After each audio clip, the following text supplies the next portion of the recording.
Tiesiog galėsite pasižiūrėti, kaip yra daromi pratimai ir kuo iš tikrųjų jie skiriasi nuo gimnastikos, sakykime, nuo mankštos ir panašiai. Tai Gabrielė, prašau tavęs pradėti.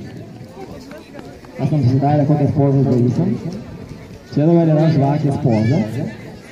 Iš tikrųjų, jeigu pažiūrėsit, galva, pečiai yra kaip žvakės stovas, apatinė dalis. Visas kotas, visas liemuo yra kaip žvakės vaškinė dalis ir kojos yra liepsna. Pažiūrėkit, kojos yra palaiduotos, kaip žvakės liepsna jinai dega ir taip ir kojos šią turi palaiduotos. Pažiūrėkite Gabrielės veidą ir stovėsime. Jinai nepuškuoja, nekvėpuoja kažkaip. Jinai tiesiog yra ramiai savo kaip sakyti, esatį savo buvime. Žvakės poza taip pat turi naudą, kad atpalaiduoja kojas ir masažuoja širdį, kadangi širdis stumia kraują į viršų.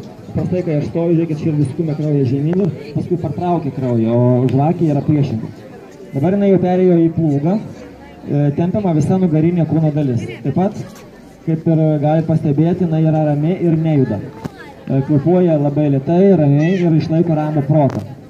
Šioj pozoj tempiasi kojos, tempiasi nugarą, matot, stuburas yra išlenktas į vieną pusę, užlenktas kaklas, yra suspausta gerklė. Jeigu žinot, žmonės, kurie serga su skydliauke, jie turi problemų kakle, ten yra mazgelė atsiranda, taigi šioj pozoj yra užspaudžiamas kaklas ir išstumiamas kraujas, ir taip valoma yra skydliaukė ir žmonės propaguojantis šias pozas,